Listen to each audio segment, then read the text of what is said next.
Talagang niyayaya ka na ng tadhana. You can run, but you cannot hide. Maybe this time.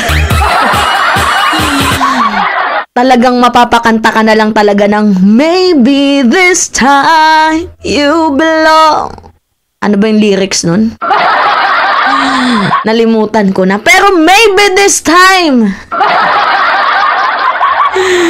Maybe this time talaga, mga minamahal, ay mukhang malapit na. Bakit malapit? Kasi mga minamahal, this is the sweetest revenge of former Senator and Attorney Leila de Lima. Iba talaga pag yung karma gumalaw. Iba talaga kapag naglalaro ang tadhana. Yung senaryo na ginawa nila kay former Senator Leila de Lima noon, ay yun na yun din po ora mismo ang sitwasyon, ang senaryo na nangyayari kay former President Rodrigo Roa Duterte ngayon. Ang saya makita, mga minamahal, ang saya sa puso, ang sarap sa puso. Kung papaano mo nakikitang maglabas ng drama si Karma. Talagang mapapabilib ka na lang, no? Kaya de Lima, former Sen, sabi nga sa kanta, dry your tears, cause when nothing seems clear, close your eyes, you be safe here. Next!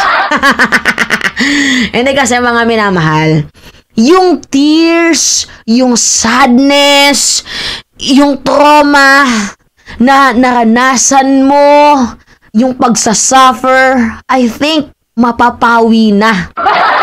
Although yung pain nandyan, pero yung trauma, yung bukod sa trauma, ano yun, tawag, mga minamahal, yung sadness, yung kalungkutan, yung pag-iyak, yung pagtangis mo, ay mukhang mapapalitan na ng kasiyahan. Abang-abang lang tayo, mga minamahal. So, nagsalita nga, mga minamahal, itong si former Senator and Attorney Leila de Lima. So, ano yung sabi niya? Sabi niya dito, Mr. Duterte, anong pakiramdam mo ngayon na ginagamitan ka ng mga preso bilang testigo laban sa'yo? Nandyan yung galit, no? Katulad ng ginawa mo sa akin noon. Karma ba yan? O pangungutya ng tadhana? Talagang nandun yung gigil natin, mga minamahal. Kasi talagang totoo. Yung nangyari kay de Lima noon na nakita na natin ay nauulit ngayon. Yung si Jimmy Guban, di ba? Nauna si Jimmy Guban na nagtestimony against sa mga Duterte na involved sa drugs, si Mans Carpio, si Pulong. And then ngayon, dalawa din. Si Fernando at yung Tan. Naku po. Diba? Yung kay Jimmy Guban, patikim pa lang yun. Tapos ito, medyo may konting plot twist na. Sino kaya yung susunod?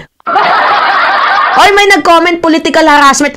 Hindi po ito political harassment, mga minamahal. At lalong hindi po illegal itong mga bagay na ito. Alam nyo kung bakit? Kasi may nag-comment din na, di ba, Mima, illegal yung yung paggamit ng mga preso, yung mga preso as a witness, magte-testify ng against sa kanila. Paano nasabing illegal? Eh, ginawa nga nila kay de Lima yun noon. Walang illegal dyan. Ginawa nila kay Dilima noon. Gagawin din. Pwede din yan ngayon. Diba, nangyari nga kay Dilima, nakalusot eh. Pwede din ngayon. Diba? Kita niyo yun? Kung paano nyo binaboy noon itong si former Senator Leila de Lima ay ganito din kayo binababoy ng panahon. At ito yung masakit. Kasi nandito na din ang ICC. Doble-doble, patong-patong ang kinakaharap niyong mga problema. Uy, lalo pat si Bato naka-receive na po ng email galing sa ICC. Diba? Kung paano din binaboy ng mga inmates itong si former Senator Leila de Lima. Pero ano yung nangyari sa kanya? Yung mga nambaboy sa kanila. I mean, yung mga nambaboy kay former Sen, ano yung nangyari? Ang iba pinagtetegi. Ang iba daw nagkasakit ng COVID. Ang iba hindi natin alam kung pinatakas. We do not know. Ay, siguro ito na ata mga minamahal ang ibig sabihin ng law of karma. Or a taste of your own medicine. Diba? Pwede din namang payback time. Kasi ganito, ito yung kwento mga minamahal. For more background tayo. Kasi meron tong dalawang person deprived of liberty ang nagsalita dito kila former President Rodrigo Roa Duterte. Which is itong si Fernando at yung Tan. So, ibinulgar nila na meron silang pinatay na tatlong Chinese national. Pero ako, hindi naman kasi ginustify doon kung bakit nila pinatay. Basta, pinatay lang daw nila kasi mayroong nag-utos na may connection dito kay former President Rodrigo Roa Duterte. So, ang ginawa nilang pagpatay mga minamahal is sinaksak nila doon sa loob ng Bartolina ng Davao Prison Farm. Doon po nila sinaksak. Ako mga minamahal, sa totoo lang just to be honest, ako'y nahiwagaan din. For what reason? Ba't nila pinatay? Hindi kasi naka-justify kung bakit nila pinatay. Nag-testimony lang sila na sila yung pumatay, tapos after na mapatay nila yun, tumawag itong si Superintendent Gerardo Padilla at sinabi ni Digong na job well done. Pero sa call sinabi na job well done. Yung punto kasi natin dito mga minamahal, bakit nila pinatay? So it's either kakompetensya nila sa droga? Uy, pwedeng ganun. It's either kakompetensya nila sa droga. Or, ito yung mga taong pwedeng magsalita ng against sa kanila kaya pinatahimik na nila. It's either katransaction nila sa droga, kaya nila pinatigi-bumbong. Diba? Ang sakit nito, mga minamahal. Ang sakit nito. Kasi, inmates din mismo, yung mga nagtetestigo ng against sa kanila. Yeah. Oo, mga inmates mismo. Kaya ano yung reaction dito ni former President Duterte? Yun po yung gusto kong makita. Ano yung reaction mo, former president? Sorry. 'Di ba? Ano yung initial reaction ng former president dito sa eksenang ganap na ito na yung mga witness din mismo yung nagte-testify ng against sa kanya. Kasi kung gagawa siya ng palusot na it is political harassment, no. Kaya nga nag-ano tayo sa rule of law, 'di ba? Sumusunod tayo sa rule of law and due process. Hindi mo pwedeng sabihin na political harassment to. 'Di ba? Walang political harassment dito. Kasi dumadaan tayo sa sa due process.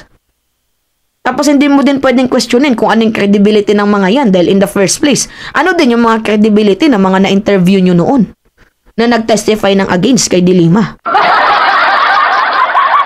Diba? Hindi mo din pwedeng sabihing illegal kasi kayo din mismo gumawa niyan. Diba, mga minamahal? Ano na, Digong? Patong-patong ang problema. Oh, panoodin nyo tong video, mga minamahal. Ang pagtatagpo. Ay, may ads. Wait lang. Good morning, Peter at Rita. Kini-question ni dating Senador at ngayon Liberal Party spokesperson Laila de Lima ang pakiramdam ni dating Pangulong Rodrigo Duterte matapos maging testigo ang mga bilanggo laban sa dating Pangulo tungkol sa kaso ng umano'y extrajudicial killings.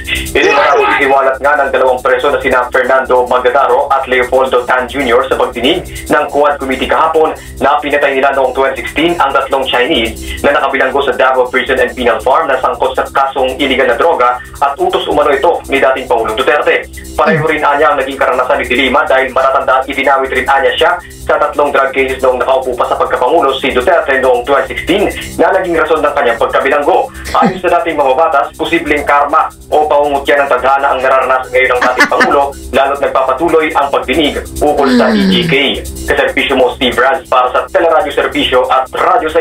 Diba? Oh, posibleng karma or pangungutya ng tadhana. Sakit nun. Sakit nun. Kala kasi ni Digong, forever in power siya. Diba? Kala mo lang yun. So, ano ba yung nangyari kahapon sa Quadcom? Sabi-sabi pa nitong si Digong na ano eh. I will only face if it is Philippine court. Ganun. I will face if it is Philippine court. Oh, pero sa Quadcom, hindi makadalo. Diba? Iniimbestigahan ka pa lang, di ka makadalo. O paano na kaya kung korte na yun? See? Hindi pa korte yung kongreso, ha? Hindi pa korte ang kongreso. Pero paano kung korte na yan? Baka umatras na yung buntot ni Digong dyan. Diba? Ganun. Ganun yung tadhana, mga minamahal. Weather lang yan. Maybe ikaw yung nasa taas ngayon. Kaya nga sabi sa kanta, ang buhay ay parang gulong. Minsan nasa ibabaw, minsan nasa ilalim. Pinaikot-ikot at dinurog-durog. Bulol pala ako sa R. Anyway, yun. Update yan ngayon, mga minamahal, kasi nagsalita itong si de Lima. Okay, it's me again, si Mima Alicia nyo, at nagbabalik ulit para sa ating panibagong video.